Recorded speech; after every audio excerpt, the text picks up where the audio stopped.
누구든지 등불을 켜서 그릇으로 덮거나 평상 아래에 두지 아니하고 등경 위에 두나니 이는 들어가는 자들로 그 빛을 보게 하려 함이라. 숨은 것이 장차 드러나지 아니할 것이 없고 감추인 것이 장차 알려지고 나타나지 않을 것이 없느니라. 그러므로 너희가 어떻게 들을까 스스로 삼가라. 누구든지 있는 자는 받겠고 없는 자는 그 있는 줄로 아는 것까지도 빼앗기리라 하시니라. 예수의 어머니와 그 동생들이 왔으나 무리로 인하여 가까이 하지 못하니 어떤 이가 알리되 당신의 어머니와 동생들이 당신을 보려고 밖에 서 있나이다. 예수께서 대답하여 이르시되 내 어머니와 내 동생들은 곧 하나님의 말씀을 듣고 행하는 이 사람들이라 하시니라. 하루는 제자들과 함께 배에 오르사 그들에게 이르시되 호수 저편으로 건너가자 하시매 이에 떠나 행선할 때에 예수께서 잠이 드셨더니 마침 광풍이 호수로 내리침에 배에 물이 가득하게 되어 위태한지라. 제자들이 나아와 깨워 이르되 주여 주여 우리가 죽겠나이다 한데 예수께서 잠을 깨사 바람과 물결을 꾸짖으시니 이에 그쳐 잔잔하여지더라. 제자들에게 이르시되 너희 믿음이 어디 있느냐 하시니 그들이 두려워하고 놀랍게 여겨 서로 말하되 그가 누구이기에 바람과 물을 명함에 순종하는가 하더라.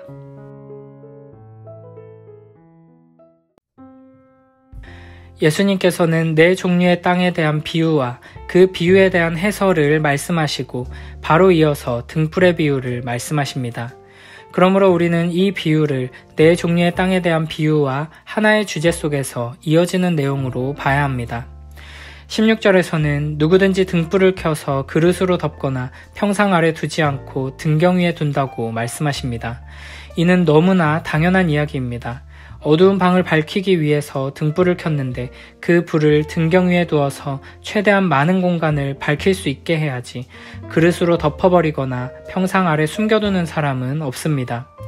여기서 등불은 하나님의 말씀을 듣고 순종하고 인내하며 결실하는 좋은 밭과 같은 제자들을 의미하고 빛은 예수님의 가르침, 하나님의 말씀을 의미합니다.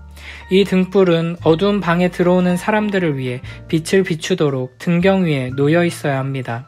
세상 사람들이 하나님의 말씀을 듣고 믿음으로 순종하는 제자들을 통해 복음을 듣고 참된 빛이신 예수 그리스도를 보게 된다는 것입니다. 17절에는 왜냐하면 이라는 접속사가 생략되어 있습니다. 등불의 빛을 통해 숨어있는 것을 드러내고 감춰진 것을 알리기 위해 등불을 등경 위에 둔다는 것입니다. 예수님께서는 감추어져 있던 하나님 나라의 비밀을 제자들에게 알리시고 드러내 보여주고 계십니다. 온 세상을 비추는 참된 빛이신 예수 그리스도께서 친히 이 땅에 오셔서 하나님 나라의 비밀을 밝히 드러내 보여주고 계시는 것입니다. 그래서 18절에서는 이렇게 말씀하십니다. 그러므로 너희가 어떻게 들을까 스스로 삼가라. 이는 등불의 비유뿐 아니라 바로 앞에 네 종류의 땅의 비유에 대한 적용의 말씀이기도 합니다. 스스로 삼가라는 것은 너희가 이 진리의 말씀을 어떻게 듣고 있는지 스스로를 잘 관찰해보고 점검해보라는 것입니다.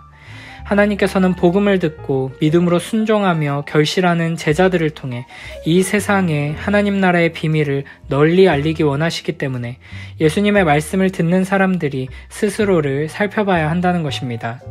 우리가 지금 어떤 마음으로 어떤 태도로 하나님의 말씀을 듣고 있는지 그리고 그 말씀을 듣고 어떻게 순종하며 인내함으로 결실하고 있는지를 살펴보면 우리가 어떤 땅인지를 확인할 수 있는 것입니다. 이어서 예수님께서는 누구든지 있는 자는 받겠고 없는 자는 그 있는 줄로 아는 것까지도 빼앗기리라고 말씀하십니다. 하나님의 말씀을 겸손하고 진지하게 듣고 순종하는 사람은 그 말씀의 은혜를 경험하게 됩니다. 씨가 좋은 땅에 뿌려진 것처럼 하나님의 말씀에 순종하며 인내하는 사람은 그 말씀의 능력이 삶에서 드러나게 되는 것입니다.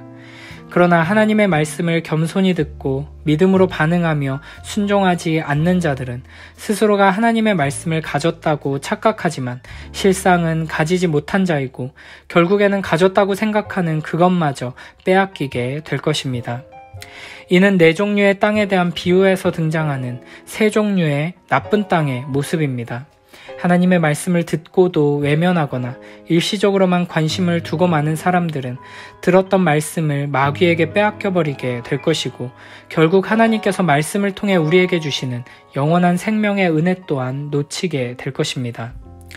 그러므로 참으로 들을 귀가 있는 자들, 참된 제자들은 하나님의 말씀을 듣고 하나님 나라의 비밀을 깨달았다는 기쁨에 머물러서는 안 되고 좋은 땅의 모습으로 진리의 말씀에 순종하며 인내하여 결실하기까지 스스로를 계속 점검하며 돌아봐야 하는 것입니다. 바르게 들은 말씀은 우리의 삶을 변화시키고 우리로 하여금 하나님의 영광을 드러내게 하고 예수 그리스도의 참된 빛을 비추게 할 것입니다. 그러므로 우리는 우리에게 주신 이 아름다운 빛을 그릇으로 덮어놓거나 평상 아래 두는 어리석은 자가 되지 말고 등경 위에 두어 우리를 통해 많은 사람들이 이 빛을 보고 주님께로 나아오도록 기도하며 힘써야 할 것입니다. 19절부터 21절에서는 예수님의 가족이 예수님을 찾아오는 장면이 등장합니다. 예수님의 어머니와 그 동생들이 예수님을 찾아왔지만 너무 많은 무리들이 예수님께 몰려들었기 때문에 가까이 오지 못했습니다. 그때 어떤 사람이 예수님께 당신의 어머니와 동생들이 당신을 보려고 밖에 서 있다고 알렸습니다. 이에 예수님께서는 이렇게 말씀하십니다. 내 어머니와 내 동생들은 곧 하나님의 말씀을 듣고 행하는 이 사람들이라. 예수님의 대답은 어떻게 보면 예수님의 어머니와 육신의 동생들에게는 서운하게 들릴 수도 있는 말입니다. 그러나 이 말씀은 단순히 육신의 가족을 외면하는 것도 거부하는 것도 아닙니다. 예수님께서는 이 기회를 통해 복음 안에서 진정한 가족, 예수 그리스도로 말미암아 하나님의 자녀가 된 영원한 가족이 어떤 사람들인지를 가르쳐 주시는 것입니다. 우리는 예수님을 통해 영원한 하나님 나라의 가족이 되는 것인데 단순히 예수님과 혈통적으로 연결되어 있다고 해서 하나님 나라의 영원한 가족이 되는 것이 아닙니다. 그저 예수님을 따라다니는 무리에 속해 있다고 해서 되는 것도 아닙니다. 오직 하나님의 말씀을 듣고 행하는 사람들만이 하나님의 자녀, 예수 그리스도의 가족이 될 수 있습니다. 네 종류의 땅의 비유에서도 좋은 땅은 좋은 마음으로 말씀을 듣고 지키어 인내로 결실하는 자라고 말씀하셨습니다. 그리고 이어지는 등불의 비유에서는 그러므로 너희가 어떻게 들을까 스스로 삼가라고 말씀하셨습니다. 말씀을 그냥 듣고 감추어두면 안 되고 그 빛을 분명하게 드러내는 삶, 순종하며 열매 맺는 삶이 되도록 계속해서 스스로를 돌아보며 점검하라는 것입니다. 그리고 이어지는 가족 이야기를 통해 말씀을 듣고 실천하는 사람만이 예수님의 가족이라는 것을 말씀하십니다. 예수님께서는 이렇게 말씀을 듣고 순종하는 것에 대해 반복적으로 강조하십니다. 그러므로 우리는 그저 말씀을 듣고 알아가는 기쁨에서 순종하며 살아내는 기쁨으로 나아가기 위해 더욱 힘써야 할 것입니다. 하나님께서 우리 심령 가운데 하나님 말씀을 향한 더 큰 사랑과 더 큰 열정을 부어주시고 그 말씀을 바르게 깨닫고 삶 속에서 순종하고자 하는 의지를 부어주셔서 순종하는 기쁨과 순종을 통해 더 큰 은혜를 누리는 복된 자리로 우리를 인도하여 주시길 축복합니다.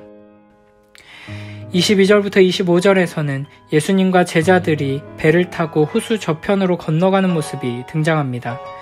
예수님께서는 배 위에서 잠드셨는데 마침 광풍이 호수로 내리쳐서 배에 물이 가득하게 되고 위태로운 지경이 되었습니다.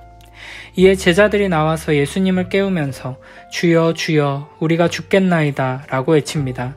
그러자 예수님께서는 잠에서 깨셔서 바람과 물결을 꾸짖으셨고 이에 바람과 물결이 잔잔해집니다. 앞서 예수님께서는 귀신을 꾸짖어 쫓아내셨고 열병을 꾸짖어 고치셨습니다.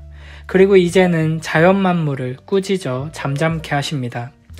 유대인들에게 바다는 무질서와 악의 세력을 상징했습니다. 사람의 힘으로는 통제할 수 없고 예측할 수도 없는 바다를 예수님께서는 말씀으로 꾸짖으셔서 다스리십니다. 예수님께서는 하나님께 기도하거나 도움을 요청하시는 것이 아니라 직접 꾸짖으심으로써 자신이 바로 하나님이심을 보여주고 계십니다. 그리고 나서 예수님께서는 제자들에게 이렇게 말씀하십니다. 너희 믿음이 어디 있느냐? 제자들은 이 모습을 보고 두려워하고 놀랍게 여기며 서로 이렇게 말합니다. 그 그가 누구이기에 바람과 물을 명함에 순종하는가? 제자들은 이제까지는 예수님이 귀신을 쫓아내고 병을 고치는 능력을 가지고 있다는 것을 보고 경험했습니다. 그러나 예수님께서 바람과 물을 복종시키는 분, 하나님과 같은 권능을 가지신 분이라는 것까지는 믿지 못했습니다. 예수님께서는 이렇게 제자들에게 점점 더 하나님 나라의 놀라운 비밀을 열어서 보여주시며 예수님이 어떤 분이신지를 점점 더 구체적으로 알아가도록 인도하십니다. 제자들에게 예수님에 대한 믿음이 전혀 없었던 것은 아닙니다. 그들은 예수님께서 권위 있고 능력 있는 말씀으로 하나님 나라를 전하시는 위대한 선지자라는 것을 알았고 귀신을 쫓아내고 병든 자를 고치시고 심지어는 죽은 자를 살리시는 메시아라는 것을 믿었습니다. 그러나 예수님께서는 그들의 믿음이 한 걸음 더 성숙해지기를 원하셨습니다. 그래서 예수님께서는 제자들이 예수님이 바로 하나님이심을 믿도록 이와 같은 일을 경험케 하신 것입니다. 사실 이미 예수님께서 선포하신 말씀들과 행하신 일들 속에서 제자들은 예수 그리스도께서 하나님이심을 알았어야 합니다. 예수님께서는 오직 하나님만이 선포하실 수 있는 죄사함을 선언하셨고 하나님만이 행하실 수 있는 일을 행하셨습니다. 그러나 제자들은 자신들의 인식의 한계로 인해 예수 그리스도께서 바로 하나님이심을 깨닫는 데까지는 나아가지 못했습니다. 그래서 예수님께서는 이 놀라운 비밀을 활짝 열어 보여주시며 더 확실한 믿음으로 더 성숙한 신앙으로 나아가도록 이끌어 주시는 것입니다.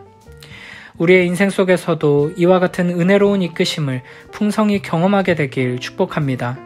우리의 인생길에 우리의 힘과 능력으로는 이겨낼 수 없는 크고 강한 풍랑이 밀려올 때 우리는 우리에게 있는 작은 믿음으로 주님을 의지하고 간절히 도우심을 구하며 나아가야 합니다. 그때 주님께서는 우리의 간구를 들으시고 선하게 응답해 주실 것입니다.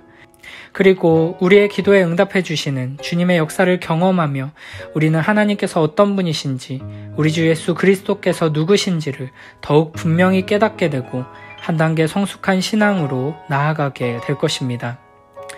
폭풍 속에서 주님을 의지하며 폭풍을 잠잠케 하시는 능력의 주님을 경험하고 더 크고 견고한 믿음으로 나아가는 복된 우리 모두가 되길 축복합니다.